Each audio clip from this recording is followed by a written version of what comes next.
Tonight, strike over. Striking government workers reach a tentative deal with the province. Behind bars, a man well known to Dawson Creek police is back in jail. And first snow, Mother Nature wreaking havoc on Peace Region roads this weekend.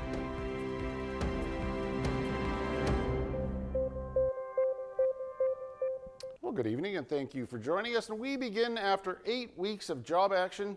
BC's public service workers have reached a tentative deal with the province. The union says it comes after 8 days of mediation with renowned mediators Vince Reddy and Amanda Rogers. Now, the deal, which is yet to be ratified, includes a general wage increase of 3% per year for 4 years. It also includes targeted wage adjustments for the lowest paid workers. Government-run cannabis and liquor stores, which have been closed for weeks due to job action, will likely open sometime early this week. However, those in the restaurant industry say it's going to be a long road ahead.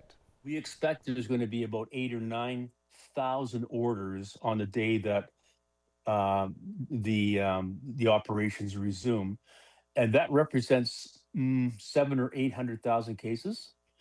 So it's going to be a mammoth task to do this and to try to do it within weeks, not months. In the public service, it's certainly the longest strike in over 40 years. So a very significant event, certainly the most significant strike we've had in 40 years. But, you know, our members were committed to fight for fair wages and showed that. Finance Minister Brenda Bailey says she's pleased by the development. Well, the BC Professional Employees Association, however, still remains on strike. A Dawson Creek man well known to police is back behind bars. Ben Touchette is facing 6 new charges, including a number of weapons offenses. He was arrested on Saturday, among the charges failing to comply with the condition of a release order not to possess a firearm. What's not clear about the events that led up to Touchette being arrested and charged this weekend, but in September of last year, Mounties say they seized 4 illegal firearms, over 20 other weapons, and more than 300 rounds of ammunition. Police telling CJDC-TV News at the time that more than 200 grams of suspected fentanyl and cocaine were also seized from the Pouce-Coupe home. Now, Mountie said Ben Touchette was later arrested without incident. In April of last year, police were searching for Touchette, who was wanted for failing to appear for a court date. Now, Touchette remains in police custody. His next bail hearing is November the 14th. Northern Health releasing details for its fall immunization campaign as respiratory illness season is now underway. In the Dawson Creek area, residents can receive flu and COVID-19 shots between October the 31st and December the 19th at the Dawson Creek Health Unit. In Fort St. John, appointments can be booked on specific days at the Fort St. John Medical Clinic for children aged 6 months to 11 years old. Northern Health says adults can contact their local pharmacist to get vaccinated in Fort St. John. Now, flu and COVID-19 vaccines will also be offered at the Chetwynd Primary Care Clinic between October 21st and December 12th. Details for other communities can be found on the Northern Health website. Appointments can be booked over the phone or through the Get Vaccinated online system. And Canada is set to lose its status as a measles-free country. This as an outbreak that began in New Brunswick hit the 1-year mark. Canada eliminated measles back in 1998 and maintained that status for more than 25 years. That means there was no ongoing community transmission and any new cases were travel related. However, since last year, the virus has spread to more than 5,000 people across Canada, including 2 infants in Ontario and Alberta who both died. Experts are blaming a decline in vaccination rates stemming from vaccine hesitancy, along with the disruption of routine immunizations that happened during the COVID-19 pandemic. Well, the scenery across the South Peace region looking a lot different today after a snowfall warning was issued by Environment Canada Sunday. In Dawson Creek, up to 15 centimeters of snow fell throughout the day.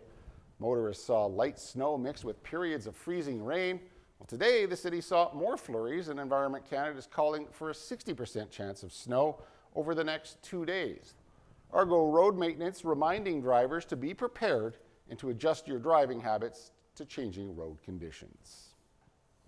Louisiana Pacific announcing a new collaboration with the BC First Nations Forestry Council. The Tennessee-based company has a mill in both Dawson Creek and Fort St. John. BC First Nations Forestry Council is a non-profit organization that seeks to increase the participation of First Nations within BC's forest sector. Well, LP's partnership with the organization funds scholarships for Indigenous Forestry Trades program. It combines classroom learning with a paid practicum and mentorship while creating long-term employment opportunities for Indigenous workers. Along with this partnership, LP announcing the continuation of its collaboration with the Forestry Workforce Training Institute.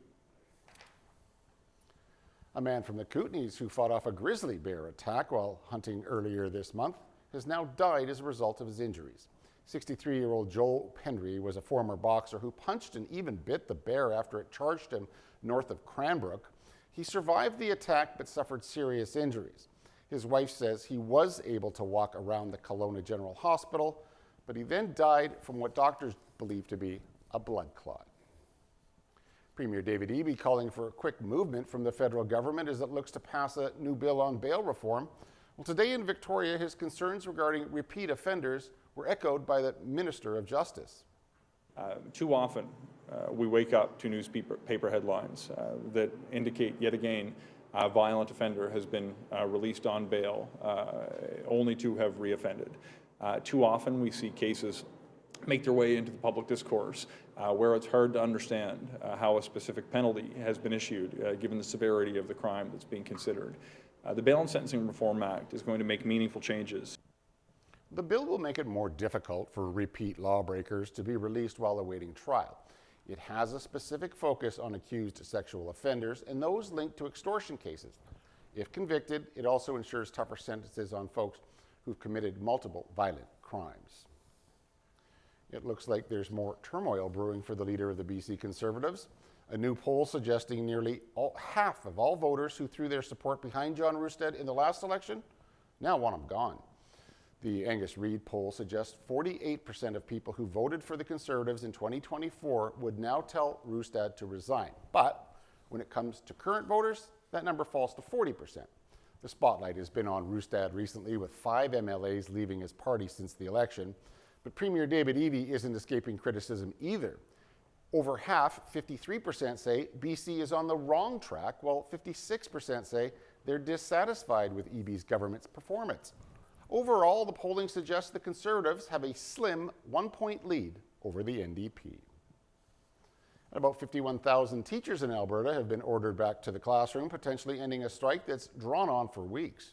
So what we've been encouraging the ATE leadership to do is to accept the wage package, which is very fair, and the 3,000 teachers and the 1,500 education assistants, and then let's work together on how we go through school by school and classroom by classroom addressing it, because each classroom is going to have different solutions. Alberta's UCP government is tabling back to work legislation late this afternoon so that it could become law by tonight. And that would force teachers to return to the classroom within 48 hours. The teachers union says it's waiting to see that legislation before deciding what to do next. The teachers have been on strike since October the 6th, with wages, class size, and staffing among their biggest issues. Food Banks Canada is out with a warning that poverty and hunger are becoming normalized in Canada. This as food bank visits continue to drastically rise across the country. Now, according to the data, food bank trips have doubled since 2019, reaching nearly 2.2 million monthly visits. Nearly 20% of Canadians who rely on food banks have jobs. That's up from 12% 6 years ago. And 1/3 of food bank users are children, representing nearly 712,000 monthly visits this year. Food Banks Canada is calling for legislative changes to tackle the crisis, including modernizing the EI system and making life more affordable by investing in housing. Prime Minister Mark Carney is answering questions for the first time since U.S. President Donald Trump terminated trade talks with Canada over Ontario's anti-tariff ad. CTV's Judy Trin has the latest.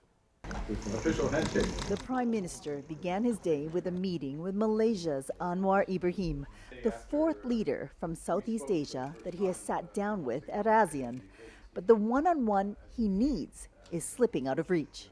Whether it's provincial or Canada itself, they all knew exactly what the ad was. I don't want to meet with them. No, I'm not going to be meeting with them for a while. Mark Carney revealed he has not spoken to Donald Trump since the U.S. president broke off trade talks on Thursday. Trump ended negotiations over an anti-tariff ad that the Ontario government commissioned, just as the federal team was close to getting tariff relief for steel and aluminum. The Prime Minister was asked if he was upset with Doug Ford. You can get unexpected twists and turns, and you have to keep your cool. We had made progress, to repeat, and we stand by the progress that had been made. Trump is also threatening to add 10% more tariffs on top of existing ones. When those take effect is uncertain. It's a stunning reversal from Carney's last White House visit just 3 weeks ago. How did your relationship with Donald Trump go south so fast? It's a question for him. Carney has considered the possibility the U.S. is toying with Canada and doesn't want to negotiate. I'm not about to detail those contingency plans. I said this before I was elected. Emphasize the importance of us giving ourselves far more than any foreign government could take away. At the ASEAN summit, Carney said Canada would increase by 50% its non-U.S. exports over the next decade. That would amount to $300 billion. Trump may not want to sit down with Carney, but the president of China does. Xi Jinping and Carney will have a bilateral meeting in South Korea. The two leaders want to recalibrate the relationship between their two countries. Judy Trin, CTV News, Kuala Lumpur. And Canadians will soon have to be photographed when entering and leaving the United States. That's according to new rules from the Department of Homeland Security. The new condition will apply to travelers no matter how they enter or exit the United States, whether it's by land, air, or by port. The move is part of an amendment to how Homeland Security collects biometric data introduced several years ago, but there's no firm word yet on when the new rules will be rolled out. This year's most powerful storm is barreling towards Jamaica. Mandatory evacuations are in place for what's been called one of the strongest hurricanes ever to hit that island. Here's CTV's Joy Melbon on what is making Melissa so dangerous. From high above, Hurricane Melissa is a monster, intensifying into a powerful Category 5 storm, fueled by warm Caribbean water churning slowly towards Jamaica, and forecast to pack a powerful punch from torrential rain, catastrophic flooding, wind, and landslides. While we pray for the best, hour by hour, it is becoming apparent that the impact of Hurricane Melissa could be greater than Hurricane Beryl, certainly in terms of rainfall and flooding. With major airports on the island closed, it's left some tourists stranded.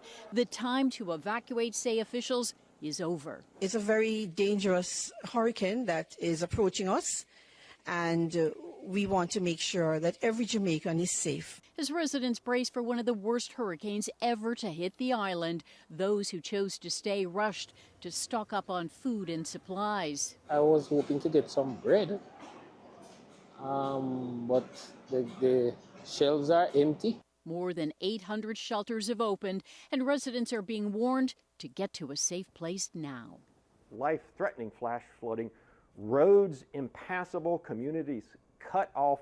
If you're watching from Jamaica, conditions are going to go downhill rapidly through the day. As Jamaica prepares for one of the most powerful storms in its history, the U.S. military evacuated 1,000 people from Guantanamo Bay in Cuba, also in the hurricane's path.